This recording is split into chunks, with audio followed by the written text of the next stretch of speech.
Good evening, fellow Americans. I had hoped when I became president I would not have to do this again. Another massacre, Uvalde, Texas, an elementary school.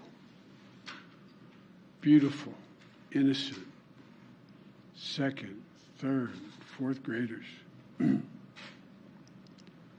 And how many scores of little children who witness what happened see their friends die as if they're on a battlefield, for God's sake.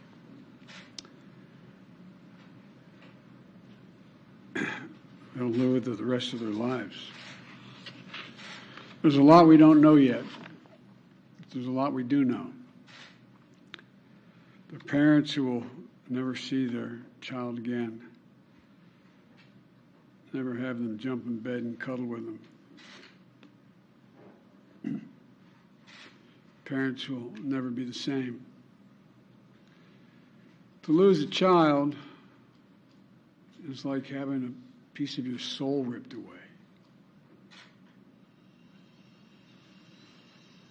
There's a hollowness in your chest. You feel like you're being sucked into it and never going to be able to get out.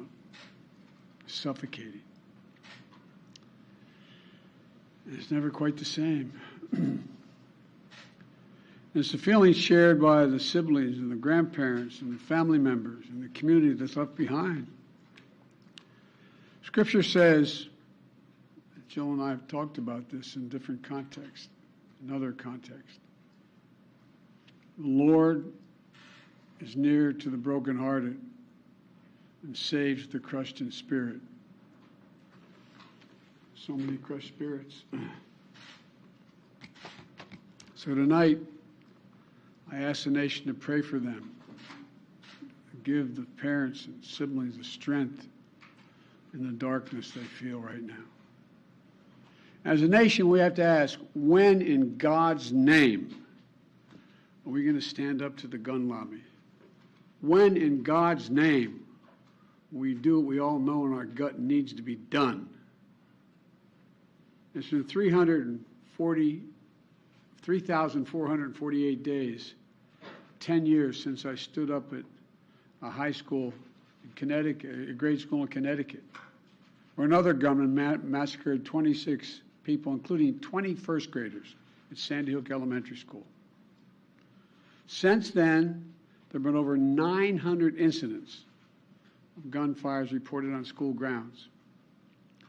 Marjorie Stoneman Douglas High School in Parkland, Florida.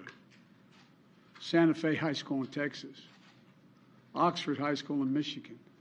The list goes on, and the list grows when it includes mass shootings at places like movie theaters, houses of worship, as we saw just 10 days ago at a grocery store in Buffalo, New York.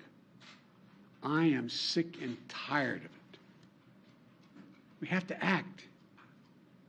And don't tell me we can't have an impact on this carnage.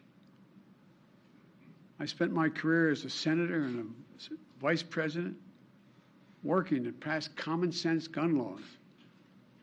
We can and won't prevent every tragedy, but we know they work and have positive impact. When we passed the assault weapons ban, mass shootings went down. When the law expired, mass shootings tripled. The idea that an 18-year-old kid can walk into a gun store and buy 2 assault weapons is just wrong. What in God's name do you need an assault weapon for except to kill someone? Deer aren't running through the forest with Kevlar vests on, for God's sake. It's just sick. And the gun manufacturers have spent 2 decades aggressively marketing assault weapons, which make them the most and largest profit. For God's sake, we have to have the courage to stand up to the industry. Here's what else I know. Most Americans support common sense laws, common sense gun laws. I just got off a trip from Asia, meeting with Asian leaders. And I learned of this while I was on the aircraft. And what struck me on that 17-hour flight, what struck me was these kinds of mass shootings rarely happen anywhere else in the world. Why? They have mental health problems. They have domestic disputes in other countries. They have people who are lost. But these kinds of mass shootings never happen with the kind of frequency they happen in America. Why? Why are we willing to live with this carnage? Why do we keep letting this happen? Where in God's name is our backbone to have the courage to deal with it and stand up to the lobbies? It's time to turn this pain into action for every parent, for every citizen in this country. We have to make it clear to every elected official in this country. It's time to act.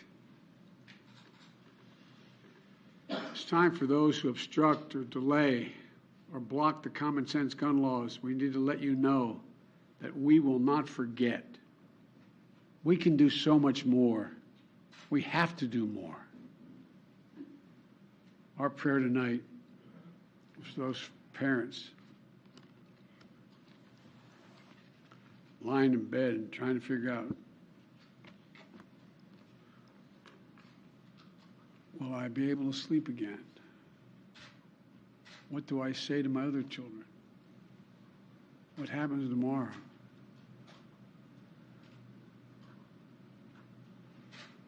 May God bless the loss of innocent life on this sad day. And may the Lord be near the brokenhearted and save those crushed in spirit, because they're going to need a lot of help and a lot of our prayers. God love you. Will you go to Texas, sir? Sir, will you go to Texas?